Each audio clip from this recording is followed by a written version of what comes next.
नमस्कार विद्यार्थी मित्रांनो, welcome back to the online classes. So पहा, लास्ट लेक्चर मध्ये आपण science and technology part 2 10th स्टँडर्डचा सायन्स अँड टेक्नॉलॉजी पार्ट 2 चा एक नवीन चॅप्टर स्टार्ट केला होता आणि त्या चॅप्टरचं नाव आहे टुवर्ड्स ग्रीन एनर्जी.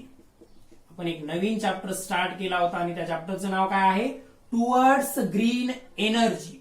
आणि काल आपण मी डिस्कस केलं होतं ते फक्त एनर्जी बद्दल. या टुवर्ड्स ग्रीन कडे आपण गेलोच नव्हतो. म्हणजे असं काही नाहीये की टुवर्ड्सचा सेपरेट स्टडी करायचा आहे, ग्रीनचा सेपरेट, एनर्जीचा सेपरेट, असं काही नाहीये. परंतु नेमकं या चॅप्टरला अशा प्रकारे टुवर्ड्स ग्रीन एनर्जी अशा प्रकारचं नाव का दिलं त्याचं डिस्कशन आपण काल केलं नव्हतं. काल आपण डिटेलमध्ये याचेच बेसिक्स स्टडी केले होते, बरोबर आहे. काल काय केलं?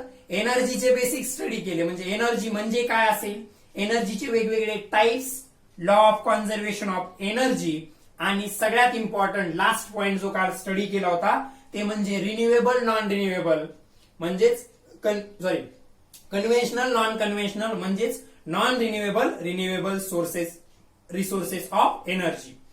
त्याचा डिटेल स्टडी कालच्या लेक्चरमध्ये केला होता. आज आपण ऍक्च्युली आपल्या चॅप्टरला सुरुवात करतो, that is towards green energy. So towards green energy साठी तुम्हाला एनर्जीच्या ज्या कालच्या लेक्चरमध्ये शिकवलेल्या कन्सेप्ट आहेत त्या कन्सेप्ट अगदी क्लिअर असणं आवश्यक आहे.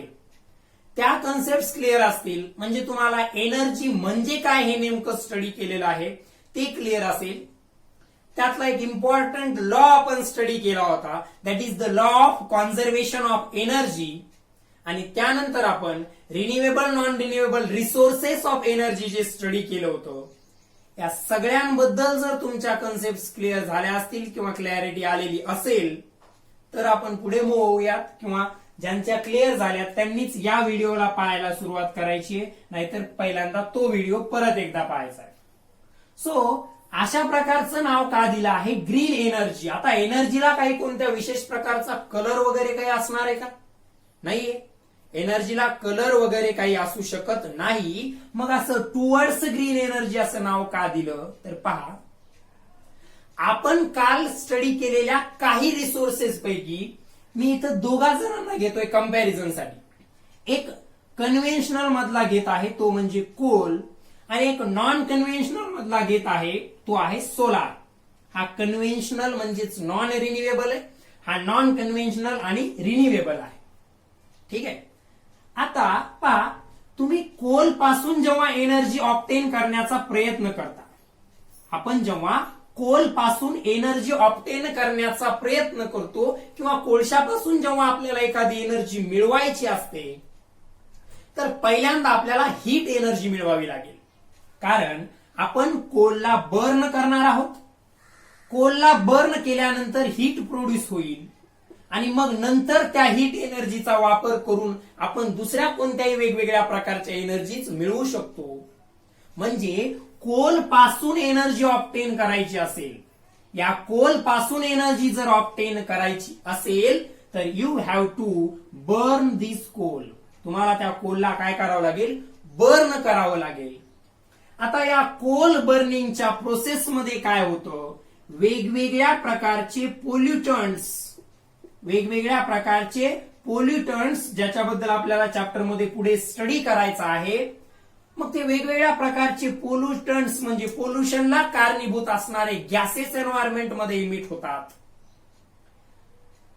मात्र सोलार एनर्जीचा जेव्हा मी इथं लक्षात आलंय, कोल पासून एनर्जी मला ऑब्टेन करायची तर त्यासाठी कोल बर्न करावा लागतो.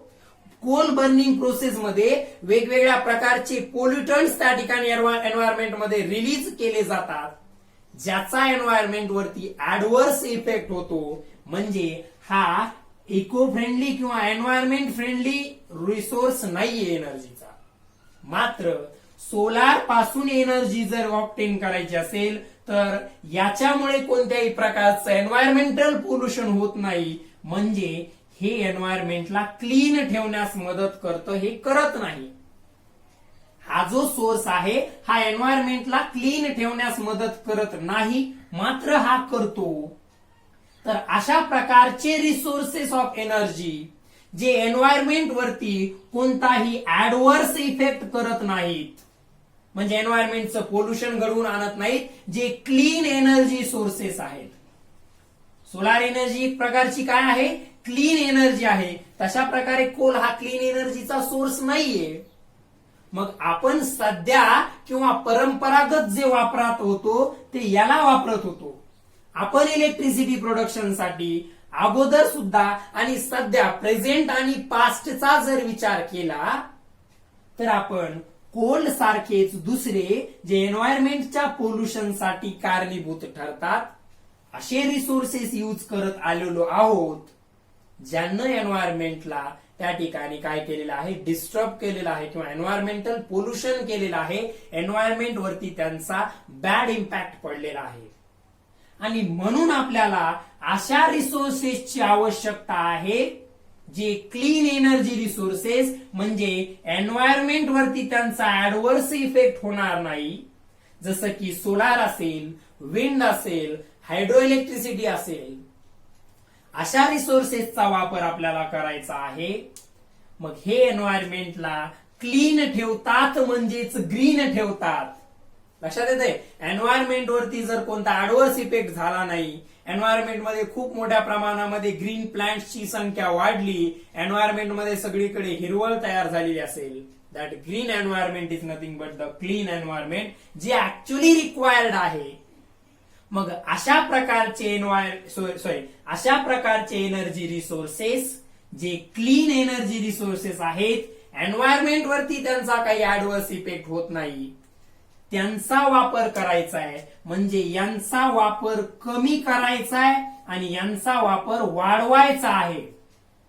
सध्या आपण यांचा जास्त करतोय, यांचा कमी करतोय, परंतु येत्या काही काळामध्ये भविष्यामध्ये आपल्याला पोल्युशनला कारणीभूत ठरणारे किंवा एन्व्हायरमेंटला हार्मफुल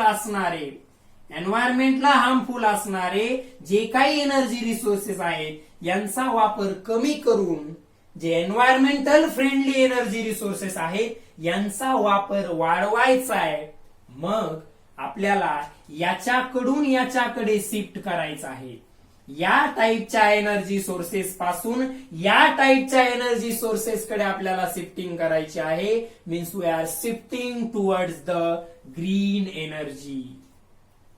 चॅप्टरचा मिनिंग लक्षात आलाय. सध्या जास्त प्रमाणात वापरात असणारे परंतु एन्व्हायरमेंटला हार्मफुल असणारे एनर्जी रिसोर्सेसचा वापर कमी कमी करत जाणं आणि एन्व्हायरमेंटला त्या ठिकाणी आपण म्हणतो काय म्हणतो, एन्व्हायरमेंटला क्लीन ठेवणारे एन्व्हायरमेंटल फ्रेंडली असे एनर्जी सोर्सेस यांचा वापर वाढवत जाणे, यांचा कमी करणे, यांचा वाढवणे.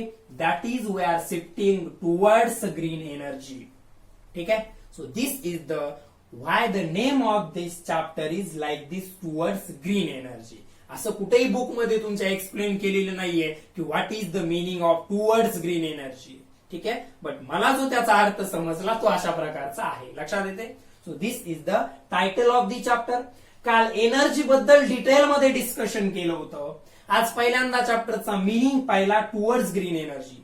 म्हणजे या चॅप्टर मध्ये फक्त यांचाच स्टडी नाही करायचा, तर सध्या वापरात असणाऱ्यांचा सुद्धा स्टडी करायचा आहे. म्हणजे ज्यांना बंद करायचंय किंवा ज्यांचा वापर कमी करायचा आहे त्यांची पण माहिती आपल्याला असलीच पाहिजे ना, तरच लक्षात येईल की यांचा वापर का कमी करायचा आहे. आणि यांच्याबद्दल सुद्धा माहिती असली पाहिजे, तरच लक्षात येईल यांचा वापर का वाढवायचा आहे. सो आपल्याला या चॅप्टर मध्ये पहिल्यांदा या टाईपच्या एनर्जी सोर्सेसचा स्टडी करायचा आहे, नंतर यांचा स्टडी करायचा आहे. सो आता कोणताही वेळ न घालवता आपण डायरेक्टली आपल्या चॅप्टर मध्ये, झाला चॅप्टरचा मिनिंग आणि कालच्या लेक्चर मध्ये आपण घेतले होते या चॅप्टरशी रिलेटेड असणारे basic concept. Now we are studying our first point of this chapter, that is the generation of electricity. That is the generation of electricity. आता पहा, आपल्याकडे सायन्स 1 मध्ये एक चॅप्टर आहे. सायन्स 1 मध्ये एक चॅप्टर आहे, प्रिन्सिपल लिहितो आपण त्याचं. सायन्स 1च्या चॅप्टरचं एक नाव आहे, that is the effects of electric current. Effects of electric current नावाच्या चॅप्टर मध्ये इलेक्ट्रिसिटी प्रोड्यूस करणारा जो इलेक्ट्रिक जनरेटर आहे, इलेक्ट्रिसिटी प्रोड्यूस करणारा जो इलेक्ट्रिक जनरेटर आहे त्या इलेक्ट्रिक जनरेटरचं प्रिन्सिपल दिलेलं आहे, जे आपल्याला इथं सुद्धा स्टडी करणं आवश्यक असतं. ठीक आहे, इथं आपण ते फक्त आपल्याला जेवढं रिक्वायर्ड आहे तेवढ्याच प्रमाणात स्टडी करणार आहोत. जेव्हा आपला तो चॅप्टर सायन्स 1 चा इफेक्ट ऑफ इलेक्ट्रिक करंट आपण स्टडी करणार आहोत, तेव्हा त्या लॉ बद्दल किंवा त्या प्रिन्सिपल बद्दल तिथं डिटेल स्टडी आपण करूयात. ठीक आहे, now let's study the principle of generation of electricity. So electricity is generated by using electric generator. Electricity is generated by using electric generator. या इलेक्ट्रिक जनरेटरच प्रिन्सिपल आपल्याला स्टडी करायचंय. ठीक आहे, सो पहा त्यासाठी थोडं मॅग्नेट मध्ये जावं लागेल आपल्याला, मॅग्नेटशी संबंधित असणाऱ्या काही गोष्टी. सपोज माझ्याकडे अशा प्रकारचा एक बार मॅग्नेट आहे. हा या बार मॅग्नेटचा नॉर्थ पोल आहे, हा या बार मॅग्नेटचा साऊथ पोल आहे. आता मॅग्नेटच्या भोवती एक अशा प्रकारची फील्ड असते, म्हणजे मी जर या पॉइंटला एखादा आयर्नचा पार्टिकल, लोखंडाचा जर पार्टिकल घेऊन आलो तर हा पार्टिकल काय होईल, या मॅग्नेटकडे खेचल्या जाईल, ओढल्या जाईल. बरोबर आहे, म्हणजे याचा अर्थ काय झाला पहा, की मॅग्नेटच्या सराउंडिंग मध्ये जी रिजन असते, मॅग्नेटच्या अवतीभोवतीची जी रिजन असते, जिथपर्यंत मॅग्नेटचा इफेक्ट असतो, व्यवस्थित समजून घ्या, मॅग्नेटच्या भोवतालची जी रिजन जिथपर्यंत मॅग्नेटचा इफेक्ट असतो त्या रिजनला मॅग्नेटिक फील्ड म्हटल्या जातो. त्या रिजनला मॅग्नेटिक फील्ड म्हटल्या जातं, जी मॅग्नेटिक फील्ड आपण पाहू शकत नाही. काय सांगितलं मी, जिथपर्यंत मॅग्नेट दुसऱ्या एखाद्या मॅग्नेटवरती किंवा मॅग्नेटिक मटेरियलवरती फोर्स ऍक्ट करू शकतो तिथपर्यंतची मॅग्नेटच्या भोवतालची रिजन त्याला म्हटलं जातं मॅग्नेटिक फील्ड. मॅग्नेटच्या भोवती असणारी ही मॅग्नेटिक फील्ड काही दिसू शकते का आपल्याला? ती काय एखादी व्हिजिबल गोष्ट आहे का मॅग्नेटिक फील्ड म्हणजे? नाहीये. मग काय तर फिजिक्स मध्ये मॅग्नेटिक फील्ड अशा प्रकारे रिप्रेझेंट केली जाते. फिजिक्स मध्ये मॅग्नेटिक फील्ड अशा प्रकारे रिप्रेझेंट केल्या जाते. हे अशा प्रकारचे लूप्स दाखवले जातात मॅग्नेटिक फील्ड दाखवण्यासाठी. ठीक आहे, हे पहा मॅग्नेटच्या बाहेर या ज्या लाईन दाखवल्यात या नॉर्थ कडून साऊथ कडे दाखवायच्या आणि मध्ये त्या साऊथ कडून नॉर्थ कडे दाखवायच्या, एवढं लक्षात ठेवा. हे जे लूप इथं आपण ड्रॉ करत आहोत हे लूप काय शो करत आहेत, तर हे लूप शो करत आहेत मॅग्नेटिक फील्ड. हे लूप काय शो करत आहेत, मॅग्नेटिक फील्ड या ठिकाणी हे लूप त्या ठिकाणी शो करत आहेत. पहा मग यामध्ये काय लक्षात ठेवायचंय, तर हे जे बाजूला दाखवलंय मॅग्नेटच्या ती मॅग्नेटिक फील्ड आहे जी दिसत नसते, परंतु ती रिप्रेझेंट करण्यासाठी अशा प्रकारचे लूप यूज केले जातात. त्या लूपला मॅग्नेटिक फील्ड लाईन्स म्हणतात. त्या लूप्सला काय म्हणतात, मॅग्नेटिक फील्ड लाईन्स. पहा काहीच नाहीये या लूप बद्दल आपण डिटेलमध्ये, मॅग्नेटिक फील्ड मध्ये बद्दल आपण डिटेलमध्ये आपला जो इफेक्ट ऑफ इलेक्ट्रिक करंट नावाचा चॅप्टर आहे तिथं स्टडी करणार आहोत. सध्या आपल्याला इलेक्ट्रिसिटी जनरेट करण्यासाठी जे डिव्हाइस वापरलं जातं इलेक्ट्रिक जनरेटर त्याचा स्टडी करायचा आहे. आणि त्याचा स्टडी करण्यासाठी किंवा जनरेटरचं प्रिन्सिपल स्टडी करण्यासाठी, इलेक्ट्रिक जनरेटरचं प्रिन्सिपल स्टडी करण्यासाठी आपल्याला मॅग्नेटिक फील्ड बद्दल थोडीफार माहिती असणं आवश्यक आहे. मग मॅग्नेटच्या भोवतीची अशा प्रकारची रिजन दाखवण्यासाठी या मॅग्नेटिक फील्ड लाईन्सचा वापर केला जातो. मॅग्नेटिक फील्ड लाईन्स कशा दाखवायच्या ते पहा. थोडी मोठी डायग्राम काढून दाखवतो, तुमच्या लक्षात येईल त्या मॅग्नेटिक फील्ड लाईन बद्दल. या मॅग्नेटिक फील्ड लाईन जिथपर्यंत ड्रॉ केलेल्या आहेत समजायचं आपली मॅग्नेटिक फील्ड तिथपर्यंत आहे. हा नॉर्थ पोल असणाऱ्या मॅग्नेटचा हा साऊथ. अशा प्रकारे इथे एक थोडी स्ट्रेट लाईन काढल्यासारखी काढायची आणि बाहेर असा लूप काढायचा. परत या साईडला सुद्धा एक स्ट्रेट लाईन काढल्यासारखी काढणार, बाहेर अशा प्रकारचा लूप ड्रॉ करणार, परत मध्ये अशा प्रकारे.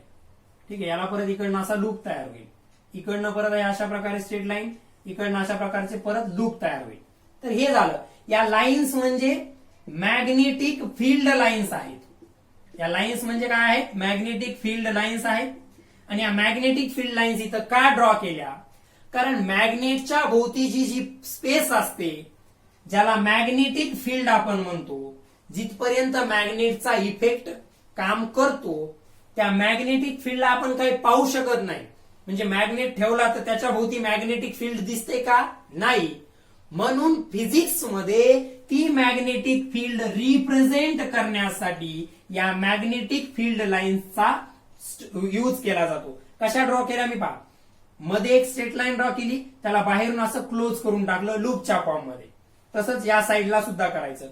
बाहेर त्या मॅग्नेटच्या बाहेर त्या लाईन नॉर्थ कडून साऊथ कडे दाखवायच्या, मॅग्नेटच्या मध्ये त्या साऊथ कडून नॉर्थ कडे. परत या साईडला बाहेरच्या साईडला नॉर्थ कडून साऊथ कडे, मध्ये साऊथ कडून नॉर्थ कडे, अशा प्रकारे. सो या मॅग्नेटिक फील्ड लाईन्स मॅग्नेटच्या भोवती दाखवल्या म्हणजे याचा अर्थ एवढ्या रिजन मध्ये मॅग्नेटिक फील्ड प्रेझेंट आहे. सिंपल वे मध्ये पहा, मॅग्नेट आणि त्याच्या भोवती या लाईन्स किंवा हे लूप्स जे ड्रॉ केले, ज्या लूप्स मध्ये डायरेक्शन बद्दल विचार केला तर मॅग्नेटच्या बाहेर त्यांची डायरेक्शन अशी नॉर्थ कडून साऊथ कडे आणि मध्ये साऊथ कडून नॉर्थ कडे दाखवायची दोन्ही साईडला. हे लूप म्हणजे मॅग्नेटिक फील्ड लाईन्स आहेत जे मॅग्नेटिक फील्ड रिप्रेझेंट करतात. असं दाखवण्याचा अर्थ असतो एवढ्या रिजन मध्ये त्या मॅग्नेटची मॅग्नेटिक फील्ड एक्झिस्टन्स मध्ये आहे. ओके, सध्या एवढं लक्षात आलंय. आता मी जेव्हा मॅग्नेट ड्रॉ करेल तेव्हा त्याच्या भोवती अशा लाईन ड्रॉ करणार नाहीये, तिथं त्या प्रेझेंट आहेत असं आता तुम्ही अज्युम करायचे. ठीक आहे, हे एकदा व्यवस्थित नोटबुक मध्ये ड्रॉ करून घ्यायचे बोर्डवरती पाहून as it is. Okay, now let's study the principle of this particular electric generator. Electric जनरेटरचं प्रिन्सिपल काय आहे पहा. समजा एखादा कंडक्टर आहे. कशाला म्हणतो आपण कंडक्टर? कशाला म्हणतो आपण कंडक्टर? ज्यांच्यामधून इलेक्ट्रिसिटी फ्लो होऊ शकते असे मटेरियल्स किंवा असे सबस्टन्सेस. समजा एखादा रॉड आहे, हा एक रॉड आहे. हा रॉड समजा जर कॉपर किंवा अल्युमिनियम सारख्या मटेरियल पासून बनलेला असेल, हा रॉड जर कॉपर किंवा अल्युमिनियम सारख्या मटेरियल्स पासून बनलेला असेल तर हा एक कंडक्टर आहे. म्हणजे कॉपर किंवा अल्युमिनियम पासून जर हा रॉड बनलेला असेल तर त्यामधून इलेक्ट्रिसिटी इझिली पास होऊ शकते, इलेक्ट्रिसिटी इझिली फ्लो होऊ शकते. ज्यांच्यामधून इलेक्ट्रिसिटी इझिली फ्लो होऊ शकते अशा मटेरियल्सला आपण कंडक्टर्स म्हणतो. अशा मटेरियल्सला आपण काय म्हणतो? कंडक्टर्स. समजा हा एक मॅग्नेट आहे. व्यवस्थित कॉन्सन्ट्रेशन इकडे द्यायचं आहे सगळ्यांनी. हा नॉर्थ पोल, साऊथ पोल. आता मी त्या मॅग्नेटिक लाईन्स न ड्रॉ करता अशा प्रकारे एक बॉक्स ड्रॉ करतो. समजा हा बॉक्स म्हणजे एवढ्या रिजन मध्ये या मॅग्नेटची मॅग्नेटिक फील्ड प्रेझेंट आहे. एवढ्या रिजन मध्ये या मॅग्नेटची मॅग्नेटिक फील्ड प्रेझेंट आहे आणि त्या मॅग्नेटिक फील्ड मध्ये तो कॉपरचा रॉड म्हणजे त्या कंडक्टरचा रॉड ठेवलेला आहे. पहा, हे एनएस दाखवलेला हा बॉक्स म्हणजे एक मॅग्नेट आहे. हा काय आहे? मॅग्नेट आहे. हा काय आहे? एक कंडक्टर आहे. हा काय आहे? एक कंडक्टर आहे. आणि ही जी रिजन दाखवली मी मॅग्नेटच्या भोवती त्याला मॅग्नेटिक फील्ड म्हटलं जातो. म्हणजे ही रिजन काय रिप्रेझेंट करते तर ती रिजन आहे त्या दिलेल्या मॅग्नेटची मॅग्नेटिक फील्ड. याचा मीनिंग काय झाला पहा. मी असं म्हणू शकतो इथं की कॉपरचा तो कंडक्टर मॅग्नेटच्या मॅग्नेटिक फील्ड मध्ये ठेवलेला आहे. कॉपरचा एक कंडक्टर या मॅग्नेटच्या मॅग्नेटिक फील्ड मध्ये ठेवलाय कारण मॅग्नेटच्या भोवतीची ही रिजन, ही जागा जी आहे that is the magnetic field of that magnet. ती त्या मॅग्नेटची काय आहे? मॅग्नेटिक फील्ड आहे. एवढा पार्ट लक्षात आला. आता समजा सध्या हे दोघही रेस्टला आहेत, स्टेशनरी आहेत. कोण दोघं? मॅग्नेट आणि कंडक्टर हे दोघही रेस्टला आहेत म्हणजे स्टेशनरी आहेत. मी काय केलं, या मॅग्नेटला किंवा कंडक्टरला दोघांपैकी एकाला मूव्ह केलं. मग ते मूव्ह कसंही असो, अशा प्रकारे मूव्ह करणं असो किंवा त्याला इथं असं रोटेट करणं असो.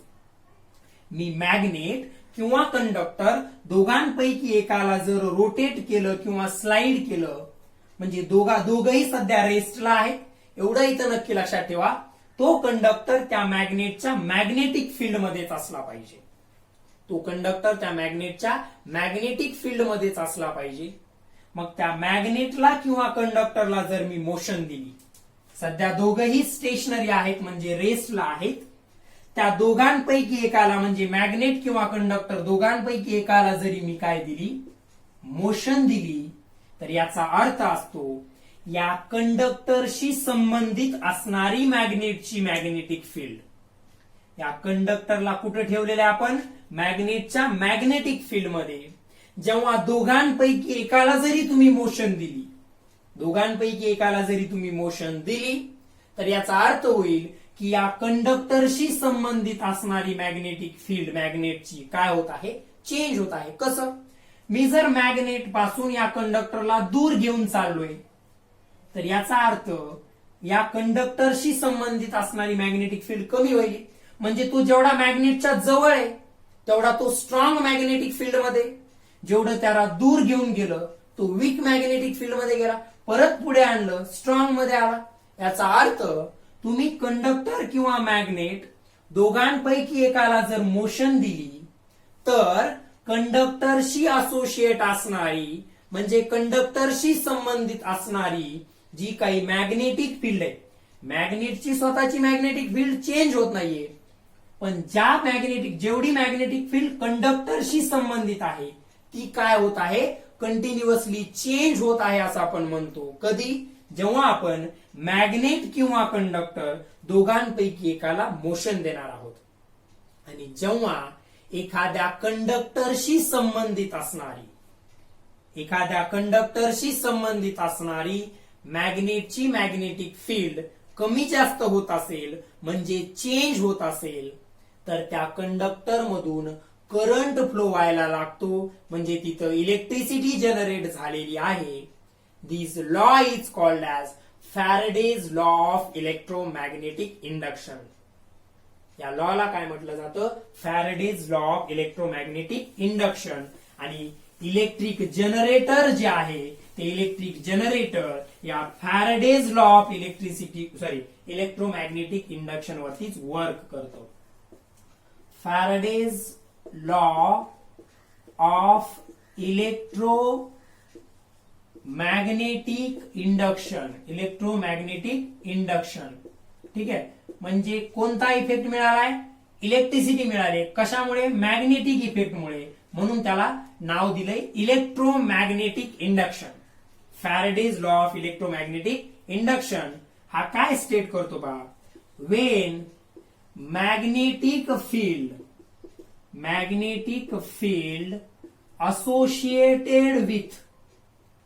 associated with conductor, when magnetic field associated with conductor change म्हणजे बदल, या वर्डला खूप महत्व येतं. when magnetic field associated with conductor changes, then current flows through that conductor. Me simple language मध्ये लिहितोय बुक पेक्षा. Current flows through that conductor. This is called as electromagnetic induction. हे फॅरेडे नावाच्या सायंटिस्टनं दिल्यामुळे याला नाव पडलं Faraday's law of electromagnetic induction. एखाद्या कंडक्टरच्या भोवती असणारी, कंडक्टर म्हणजे ज्यातून इलेक्ट्रिसिटी इझिली पास होते, अशा एखाद्या कंडक्टरच्या भोवती असणारी मॅग्नेटिक फील्ड जर आपण चेंज केली, एखाद्या कंडक्टरच्या भोवती असणारी कोणत्या तरी मॅग्नेटमुळे काय झालीये, मॅग्नेटिक फील्ड जनरेट झालीये. कोणत्या तरी मॅग्नेटमुळे काय झालीये, मॅग्नेटिक फील्ड जनरेट झालीये. आणि त्या मॅग्नेटिक फील्ड मध्ये एक कंडक्टर ठेवलाय, तर एखाद्या कंडक्टरच्या भोवती असणारी मॅग्नेटिक फील्ड, एखाद्या कंडक्टरच्या भोवती असणारी मॅग्नेटिक फील्ड जर कंटिन्युअसली चेंज होत असेल, तर त्या कंडक्टर मधून करंट फ्लो व्हायला स्टार्ट होतो, म्हणजे इलेक्ट्रिसिटी डेव्हलप होते.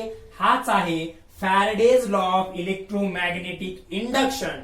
आणि याच्यावरतीच इलेक्ट्रिक जनरेटर वर्क करत असतो.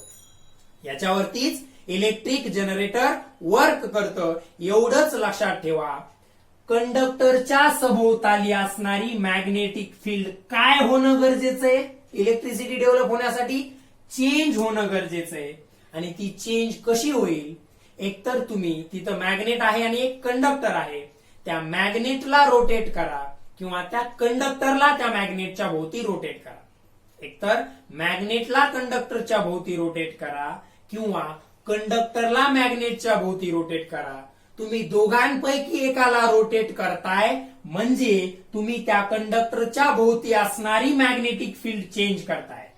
आपण मॅग्नेट किंवा तो इलेक्ट्रिकल कंडक्टर या दोघांपैकी एकाला आसपास त्यांच्या म्हणजे मॅग्नेटला कंडक्टरच्या भोवती किंवा कंडक्टरला मॅग्नेटच्या भोवती जर रोटेट केलं, याचा अर्थ त्या मॅग्नेटच्या भोवती असणारी मॅग्नेटिक फील्ड आपण चेंज करत आहोत. आणि मॅग्नेटच्या भोवती असणारी मॅग्नेटिक फील्ड जर चेंज झाली तर त्या कंडक्टरच्या भोवती असणारी मॅग्नेटिक फील्ड जर चेंज झाली तर कंडक्टर मधून करंट फ्लो व्हायला स्टार्ट होईल, म्हणजे इलेक्ट्रिसिटी डेव्हलप होईल. आणि यालाच Faraday's law of electromagnetic induction म्हणायचंय. नोट करून घ्या व्यवस्थित. आणि याच्यावरतीच इलेक्ट्रिक जनरेटर वर्क करत असतं. याच्यावरतीच काय करत असतं? इलेक्ट्रिक जनरेटर वर्क करत असतं. तुमच्या बुकमध्ये याची अशा प्रकारे एक डायग्राम दिलेली. काय डायग्राम दिलेली पहा. अशा प्रकारचा एक मॅग्नेट त्या ठिकाणी दिलेला आहे. ठीक आहे. अशा प्रकारचा काय दिलेला आहे? मॅग्नेट दिला. मी याला व्हर्टिकल ड्रॉ करतो. सो अशा प्रकारचा एक मॅग्नेट दिला. याचा हा नॉर्थ पोल असेल, हा साऊथ पोल असेल. आणि या मॅग्नेट काय आहे? या मॅग्नेटला पर्टिक्युलरली इथं स्टँड आहे. अशा प्रकारे डायग्राम मध्ये दिलंय. आणि अशा प्रकारे कॉईल दिली आहे. ही कॉपरची कॉईल आहे म्हणजे हा एक कंडक्टर आहे. ही कॉपरची कॉईल आहे म्हणजे हा एक कंडक्टर आहे. जेव्हा तुम्ही या मॅग्नेटला रोटेट कराल तेव्हा या कंडक्टर मध्ये इलेक्ट्रिसिटी डेव्हलप होईल. आता हा फायनल पॉइंट लक्षात ठेवा. जेव्हा आपण या मॅग्नेटला इथं रोटेट करू तेव्हा या कंडक्टिंग कॉईल मध्ये इलेक्ट्रिसिटी जनरेट होईल. हेच इलेक्ट्रिक जनरेटर मध्ये होत असतं. आपल्याला या चॅप्टर मध्ये आता पुढे जनरेटर मध्ये काय काय होतं हे लक्षात घ्यायचं नाहीये. तर मेन काम काय आहे? या मॅग्नेटला खूप हाय स्पीडनं रोटेट करायचंय. या मॅग्नेटला काय करायचंय? खूप हाय स्पीडनं रोटेट करायचंय. आणि मग मॅग्नेटला जर खूप हाय स्पीडनं रोटेट करायचं असेल तर त्यासाठी एनर्जीची आवश्यकता आहे. पहा, तुम्ही मॅग्नेटला रोटेट करताय म्हणजे मॅग्नेटला आपण दिली मेकॅनिकल एनर्जी. रोटेशन म्हणजे मोशन. मोशनशी संबंधित असणारी एनर्जी कोणती असते? Mechanical energy. तुम्ही जर मॅग्नेटला रोटेट करताय म्हणजे मॅग्नेटला मेकॅनिकल एनर्जी दिली आहे. आणि इथं करंट प्रोड्यूस होतोय म्हणजे इलेक्ट्रिकल एनर्जी जनरेट झालीये. याचा अर्थ इलेक्ट्रिक जनरेटरमध्ये, याचा अर्थ काय झाला? इलेक्ट्रिक जनरेटरमध्ये मेकॅनिकल एनर्जीचं इलेक्ट्रिकल एनर्जी मध्ये कन्व्हर्जन होतं. आणि हे कोणत्या लॉ नुसार होतं? तर Faraday's law of electromagnetic induction. आपण जेव्हा या मॅग्नेटला इथं रोटेट करणार आहोत तेव्हा या कंडक्टरच्या भोवती असणारी मॅग्नेटिक फील्ड, याला तुम्ही कंटिन्युअसली रोटेट करताय मॅग्नेटला, म्हणजे या कंडक्टिंग कॉईल किंवा कंडक्टरच्या भोवती असणारी जी काही मॅग्नेटिक फील्ड आहे ती चेंज होईल. आणि इथं या व्होल्ट मीटरच्या अक्रॉस काहीतरी व्होल्टेज शो केल्या जाईल म्हणजे इलेक्ट्रिकल एनर्जी डेव्हलप झालीये. म्हणजे इलेक्ट्रिक जनरेटर मध्ये एनर्जीच्या टर्म्स मध्ये जर बोलायचं झालं तर मेकॅनिकल एनर्जीचं कन्व्हर्जन झालंय इलेक्ट्रिकल एनर्जी मध्ये. पहा, इलेक्ट्रिक जनरेटरची डेफिनेशन काय? तर electric generator is defined as it is the device which converts mechanical energy into electrical energy. Electrical generator is a device which converts mechanical energy into electrical energy. ही झाली definition.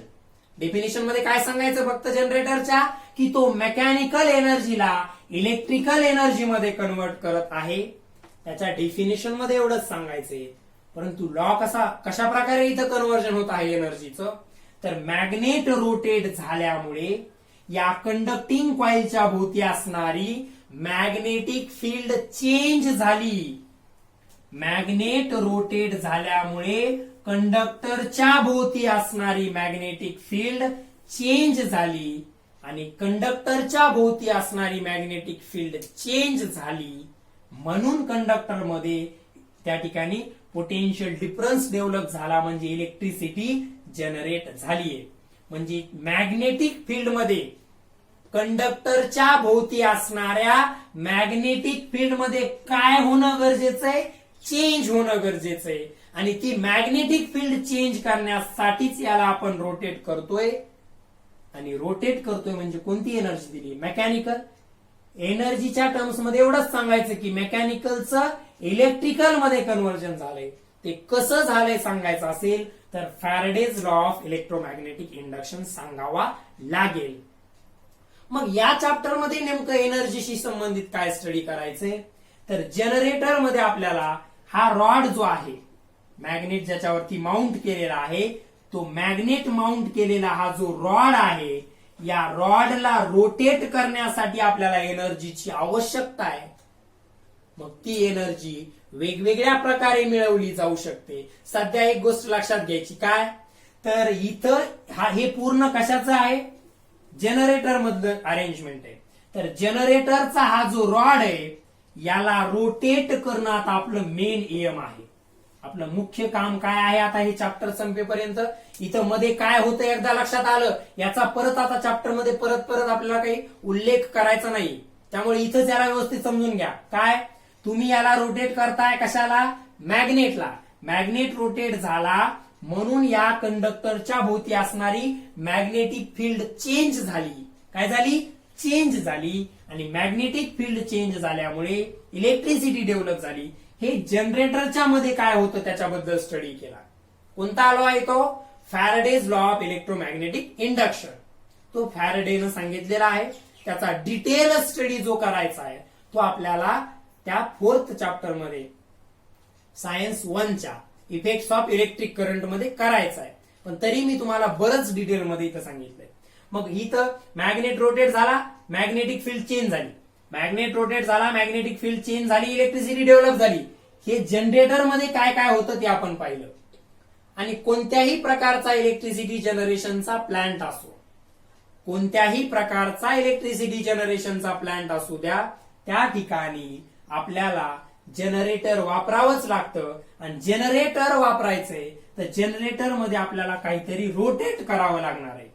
मग आपल्याला इथून पुढे जे electricity जनरेशनचे plant study करायचे, तिथं कोणत्या वेगवेगळ्या प्रकारच्या एनर्जीचा वापर करून हा रॉड रोटेट करायचा आहे ते स्टडी करायचंय. कारण एकदा हा रोटेट झाला, जनरेटर मधला हा रॉड एकदा रोटेट झाला तर पुढे काय काय होणार आहे जनरेटर मध्ये, तर इलेक्ट्रिसिटी प्रोड्यूस होणार आहे. पण ती कशी होणार आहे त्याचा स्टडी आपण इथं केलेला आहे.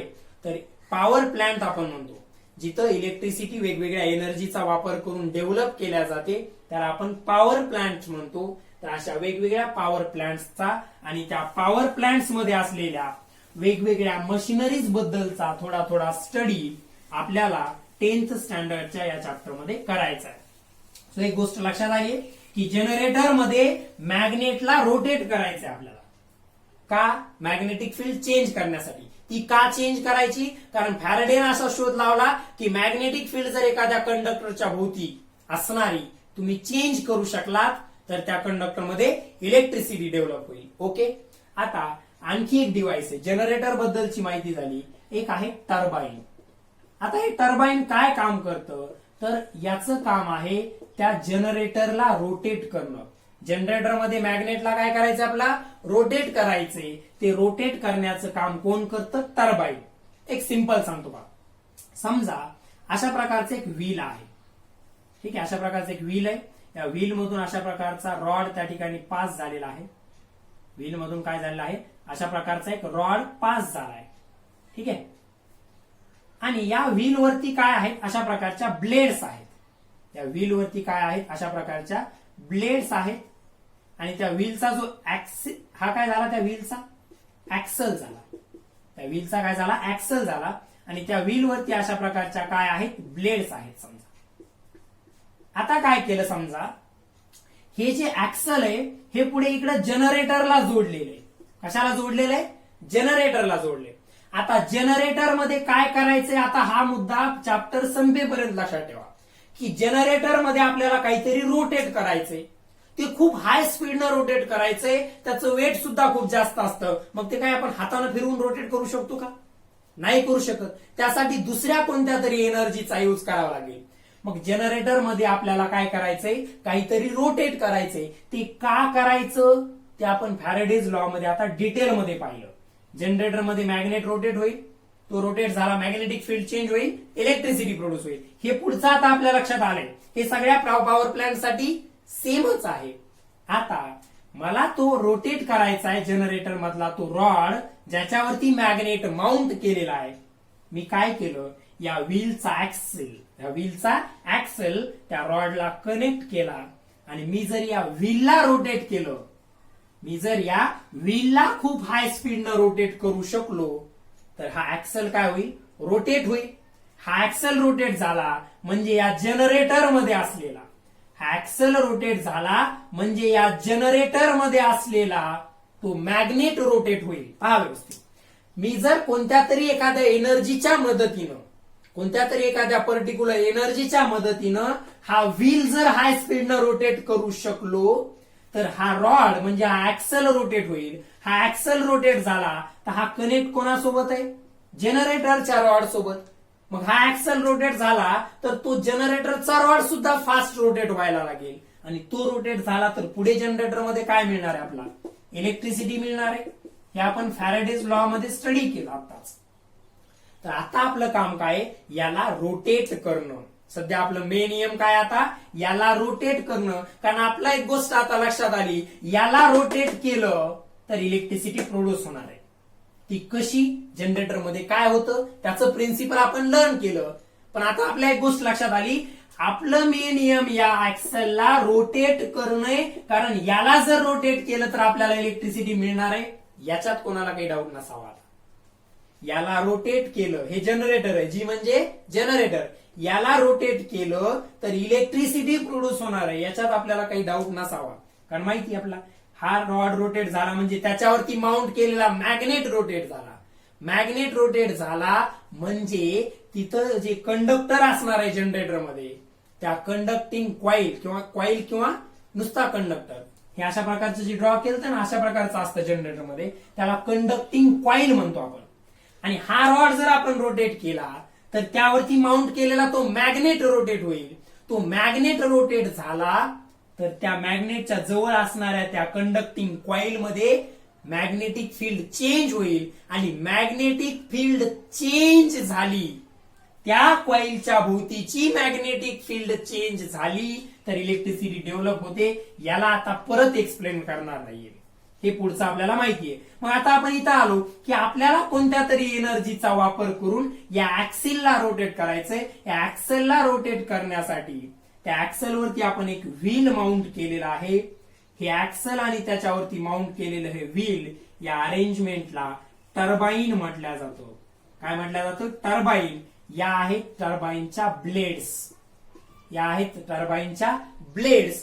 आता थोडा विचार करा की समजा खूप हाय स्पीडनं जर वॉटर या ब्लेड वरती येऊन आदळलं तर, समजा अशा प्रकारचं व्हील आहे ते, ठीक आहे, आणि त्या व्हीलला अशा प्रकारच्या काय आहेत, ब्लेड्स आहेत.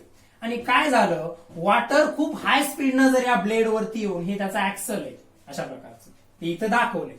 वॉटर जर खूप हाय स्पीडनं समजा या ठिकाणी येऊन या ब्लेड्स वरती जर हिट झालं तर नक्कीच काय होईल, पहा खूप हाय स्पीडनं वॉटर येऊन या ब्लेड वरती आदळलंय तर काय होईल, या ब्लेड्स अशा रोटेट व्हायला लागतील. म्हणजे हे पूर्ण व्हील काय होईल, रोटेट व्हायला लागेल. आणि हे व्हील रोटेट व्हायला लागलं तर हा ऍक्सेल पण रोटेट होईल. हे व्हील रोटेट व्हायला लागलं तर हा ऍक्सेल पण रोटेट होईल. हा ऍक्सेल रोटेट झाला तर पुढे जनरेटर मध्ये इलेक्ट्रिसिटी प्रोड्यूस होणार आहे. मग आपण काय केलं, टर्बाईनच्या मदतीनं हे ऍक्सल रोटेट केलं. मग इथं जर समजा मी त्या टर्बाईनला रोटेट करण्यासाठी वॉटरचा यूज केला असेल, या टर्बाईनला रोटेट करण्यासाठी वॉटरचा यूज केला असेल, तर पॉवर प्लांटचं नाव बनतं hydro electric power plant. Power प्लांटचं नाव काय बनतं, हायड्रो इलेक्ट्रिक पॉवर प्लांट. त्या टर्बाईनला रोटेट करण्यासाठी जर मी पाण्याच्या वाफेचा वापर केला, पाणी तापवून त्याची वाफ बनवली खूप मोठ्या प्रमाणामध्ये, वाफ म्हणजे त्याला आपण इंग्लिशमध्ये स्टीम म्हणतो, वॉटरच्या स्टीमचा वापर केला, तर तू पॉवर प्लांट म्हणजे काय, तर अशा प्रकारचं एक टर्बाईन असणार आहे. ऍक्सल पुढे जनरेटर, आपलं काम काय, त्याला रोटेट करणं. याला रोटेट करण्यासाठी जर वापर वॉटरचा केला तर तो हायड्रो इलेक्ट्रिक पॉवर प्लांट असेल. स्टीमचा म्हणजे वाफेचा वापर केला तर तो थर्मल पॉवर प्लांट असेल. हवेचा वापर केला, विंड मिल्स, त्या थोड्या वेगळ्या असतात, विंड टर्बाईन्स वेगळे असतात, थोडे स्ट्रक्चर वेगळं असतं, तर ते झालं विंड पॉवर प्लांट. म्हणजे काय, पॉवर प्लांटचा टाईप कशावरून ठरेल, तर याला रोटेट करण्यासाठी, याला रोटेट का करायचे आपल्या लक्षात आलंय, याला रोटेट करण्यासाठी तुम्ही कोणत्या एनर्जीचा वापर करता त्यावरती पॉवर प्लांटचा टाईप डिपेंड असणार आहे. बाकी पॉवर प्लांट मध्ये होणार काय, हे रोटेट होईल, जनरेटर मध्ये इलेक्ट्रिसिटी प्रोड्यूस होईल. फक्त बदल कशात झाला, तर हे जे व्हील आहे ज्याला आपण टर्बाईन म्हटलं, याला रोटेट करण्यासाठी तुम्ही कोणत्या प्रकारच्या एनर्जी सोर्सचा वापर करताय त्यावरून ठरणार आहे पॉवर प्लांटचा टाईप. त्यावरून काय ठरणार आहे, पॉवर प्लांटचा टाईप. मी जर याच्या ब्लेड्स वरती हाय स्पीडनं वॉटर इम्पार्ट केलं तर हा हाय स्पीडनं रोटेट होईल, हा ऍक्सल रोटेट होईल, मग जनरेटरमध्ये इलेक्ट्रिसिटी त्या ठिकाणी जनरेट होणार आहे. तर हे झालं ऍक्च्युली त्या पॉवर प्लांट मध्ये जे जनरेटर्स वापरलेले असतात तिथं नेमकं कोणत्या प्रिन्सिपल वरती त्या ठिकाणी वर्किंग चालतं आणि तिथं त्याला रोटेट करण्यासाठी आपण कशाचा वापर करतो. सो एक गोष्ट लक्षात आली असेल तुमच्या, काहीतरी रोटेट होणं म्हणजे मेकॅनिकल एनर्जी आहे, काहीतरी रोटेट होत आहे म्हणजे मेकॅनिकल एनर्जी आहे. आपण काय करतो, एक सोर्स ऑफ एनर्जी यूज करतो. काय यूज करतो, सोर्स ऑफ एनर्जी. त्या सोर्स ऑफ एनर्जीचा यूज करून आपण टर्बाईनला रोटेट करतो. सोर्स ऑफ एनर्जीचा यूज करून आपण टर्बाईनला रोटेट करतो आणि पुढे टर्बाईन त्या जनरेटरला रोटेट करून पुढे आपल्याला इलेक्ट्रिसिटी मिळते. हे सगळ्या टाईपच्या पॉवर प्लांट मध्ये कॉमन आहे.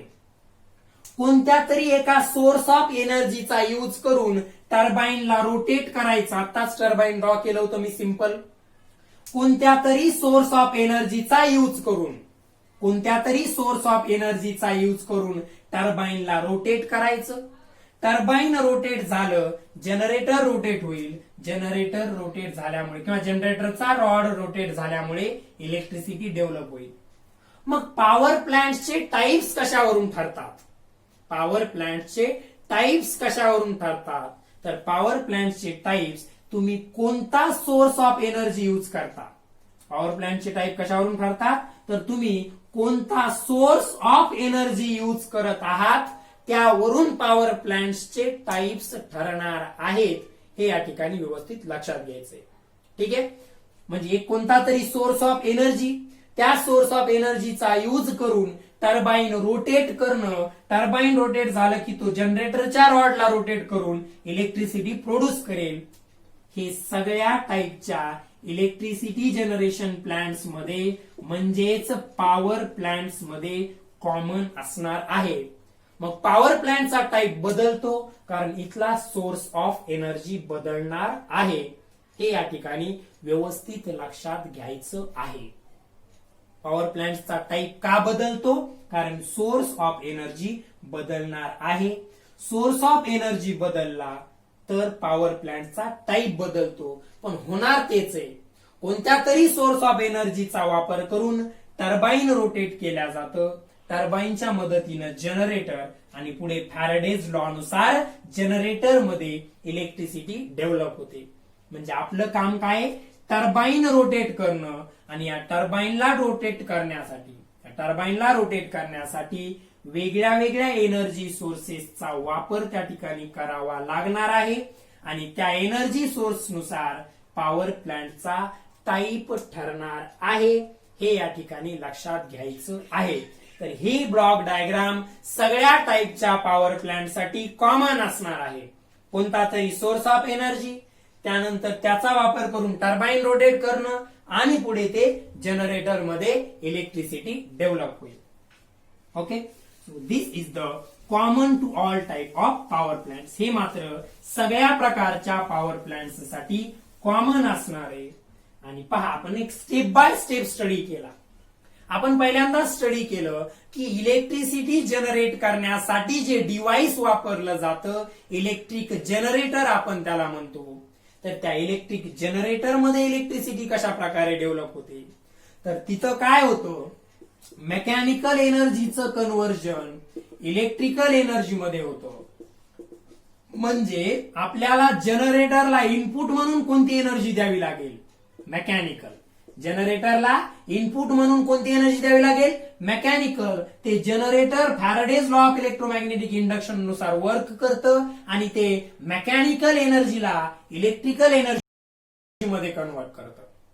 मेकॅनिकल एनर्जीला काय करतं, ते इलेक्ट्रिकल एनर्जी मध्ये कन्वर्ट करतं. मग त्यानं मेकॅनिकल एनर्जीला इलेक्ट्रिकल एनर्जी मध्ये जर कन्वर्ट केलं तर आपल्याला मेकॅनिकल एनर्जी पहिल्यांदा अवेलेबल करावी लागेल. ती मेकॅनिकल एनर्जी कोण अवेलेबल करतं, तर टर्बाईन. आणि ती दुसऱ्या कोणत्या तरी source of source of energy पासून. मग आपण जनरेटरचा स्टडी केला, जे काय करतं, मेकॅनिकलचं इलेक्ट्रिकल मध्ये कन्व्हर्जन करतं. जनरेटरला इनपुट म्हणून कोणती एनर्जी द्यायची आपल्याला, तर जनरेटरला इनपुट म्हणून आपल्याला मेकॅनिकल एनर्जी प्रोव्हाइड करावी लागणार आहे. जनरेटरला ऍज अ इनपुट म्हणून आपल्याला मेकॅनिकल एनर्जी प्रोव्हाइड करावी लागणार आहे. आणि जनरेटरला मेकॅनिकल एनर्जी प्रोव्हाइड करण्याचं काम कोण करणार आहे, टर्बाईन. टर्बाईन ती कोणत्या तरी दुसऱ्या सोर्स ऑफ एनर्जी पासून ऑब्टेन करणार आहे. पाठीमागे जायचंय थोडं. जनरेटर मेकॅनिकलचं इलेक्ट्रिकल कन्व्हर्जन करतं, त्याच्याबद्दल पहिल्यांदा आपण डिटेल स्टडी केला जनरेटर बद्दल. नंतर जनरेटरला ऍज अ इनपुट आपल्याला मेकॅनिकल एनर्जी द्यावी लागते, म्हणून जनरेटरला मेकॅनिकल एनर्जी प्रोव्हाइड करणारा डिव्हाइस म्हणजे टर्बाईनचा आपण स्टडी केला. टर्बाईन बद्दल आपल्याला तेवढंच माहित पाहिजे, ते एक ब्लेड्स असणारं व्हील आहे, ज्याला कोणत्या तरी सोर्स ऑफ एनर्जीचा यूज करून रोटेट केल्या जातं. त्याला रोटेट केलं म्हणजे आपण मेकॅनिकल एनर्जी ऑब्टेन केली. जनरेटरमध्ये याच मेकॅनिकल एनर्जीचं कन्व्हर्जन इलेक्ट्रिकल एनर्जी मध्ये होत असतं. Okay, so this is all about the basics of power plants. कोणत्याही प्रकारचा पॉवर प्लांट आपल्याला जर स्टडी करायचा असेल तर त्या सगळ्यांसाठीचे हे बेसिक्स आहेत, जे आपण आजच्या लेक्चरमध्ये लर्न केले आहेत. ठीक आहे, सो थोडा लेंदी चॅप्टर आहे, जास्त लेक्चर्स होण्याची शक्यता आहे थोडी याची, तरी आपण प्रत्येक पॉइंट क्लिअर केल्याशिवाय पुढे जाणार नाही आहोत. ठीक आहे, सो लक्षात घ्या, हे सगळे बेसिक्स पॉवर प्लांटशी रिलेटेड असणार आहे. तुमच्या लक्षात आलं असेल, जनरेटर, त्याला एनर्जी प्रोव्हाइड करणारा टर्बाईन, आणि मग त्या टर्बाईन साठीचा कोणता तरी सोर्स ऑफ एनर्जी. मग सोर्स ऑफ एनर्जी बदलला, पॉवर प्लांटचा टाईप बदलला. जसं कोळसा जाळून, कोलचा यूज करून, कोल बर्न करून मग त्यापासून हीट मिळवायची, त्या हीटचा वापर करून वॉटरची स्टीम बनवायची आणि त्याचा वापर करून टर्बाईन रोटेट करायचं. ही झालं थर्मल पॉवर प्लांट. ते जर न्यूक्लिअर एनर्जी वापरली तर न्यूक्लिअर पॉवर प्लांट, वॉटर वापरलं तर हायड्रो इलेक्ट्रिक पॉवर प्लांट. ते आपण डिटेलमध्ये नंतर स्टडी करणारच आहोत, कारण या सगळ्या टाईपच्या पॉवर प्लांट्सचाच स्टडी आपल्याला या चॅप्टर मध्ये करायचा आहे. सो जनरेटर, त्याला mechanical energy as a input देणारा टर्बाईन, यांचा आपण स्टडी केला. आणि टर्बाईनला एनर्जी प्रोव्हाइड करणारा कोणता तरी सोर्स ऑफ एनर्जी. मग हा सोर्स ऑफ एनर्जी बदलला की त्या ठिकाणी पॉवर प्लांटचा टाईप बदलतो. सो आजच्या लेक्चरमध्ये झालेले सगळे बेसिक्स व्यवस्थित क्लिअर करून घ्यायचे. आजच्या लेक्चरमध्ये जर डाऊट शिल्लक राहिला, आय रिपीट, आजच्या लेक्चरमध्ये जर डाऊट शिल्लक राहिला तर पुढचे लेक्चर समजण्याची गॅरंटी मी देऊ शकणार नाहीये. त्यामुळे तुम्हाला एकदा दोनदा व्हिडिओ पहा, तरी नाही समजलं तर मला कॉल करा. आपण कॉलिंग वरती किंवा व्हिडिओ कॉलिंग करून तर का होईना, जे शक्य होईल माझ्याच्यानं त्यानं तुमचा डाऊट मी क्लिअर करण्याचा प्रयत्न 100% करेल. परंतु आजच्या लेक्चरमध्ये डाऊट शिल्लक राहिला नाही पाहिजे. Okay, so will meet in next lecture. याच चॅप्टरला पुढे आपण कंटिन्यू करणार आहोत. So we conclude today's lecture here. Okay, have a nice day. Thank you.